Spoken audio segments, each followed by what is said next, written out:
शत्रुदेव की जय।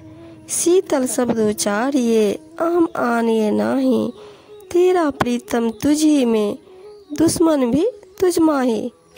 साहेब जी बताते हैं अपने मुख से सदा शीतल व विनम्र शब्दों का उच्चारण करना चाहिए। अहंकार के कठोर कटु वचनों को कभी मत बोलो। तुम्हारा प्रियवर मित्र मधुर वचन और व्यवहार तुम्हारे भीतर है, और तुम्हारा महान शत्रु अहंकार कटुता का वचन दुर्व्यवहार भी तुम्हारे भीतर ही है। इसलिए शब्द वाणी का मधुर सदुपयोग स्नेह और मैत्री बढ़ाता है। शब्द न करे मुलाही जा, शब्द फिरे चहुधार, आपा पर जब चिन्हिया तब गुरु शिष्य व्यवहार।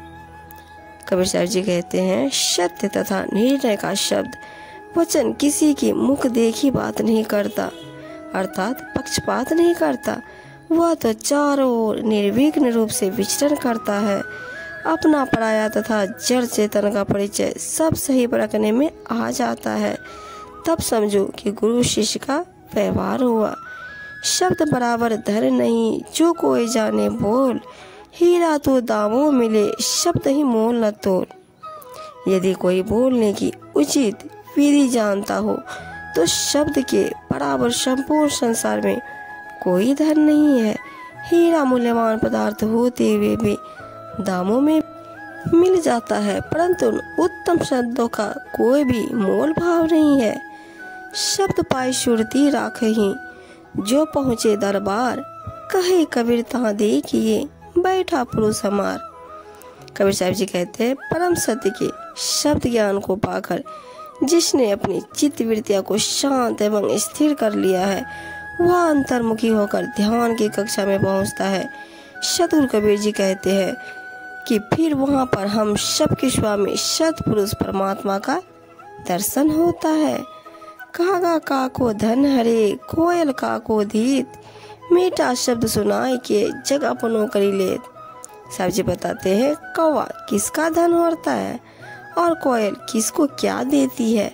वह केवल मीठे शब्द सुनाकर ही सारी जगह को अपना बना लेती है, परंतु कौवा अपने कांव कांव की कड़वी बोल के कारण सबको बुरा लगता है। कर्म फंद जग फंद दिया, जब तब पूजा ध्यान, जहाँ शब्द ते मुक्ति हो, सोना पड़ा पहचान। ये सांसारिक लोग कर्म कामनाओं के फंदे में फंसे हुए हैं।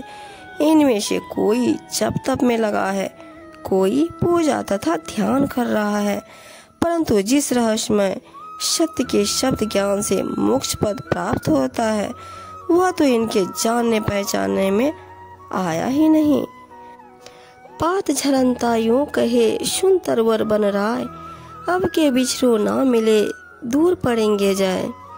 बताते हैं वृक्ष से झड़ता हुआ पत्ता कहने लगा, हे विशाल वन के महान वृक्ष, यह समय का फेर है और हम व्यवस्था के कारण बिछुड़ रहे हैं, परंतु अब की बार बिछुड़ने के बाद हम फिर कभी नहीं मिल पाएंगे, संभवतः कहीं दूर जा पड़ेंगे। यही दशा संसार के जीवों के बिछुड़ने की है।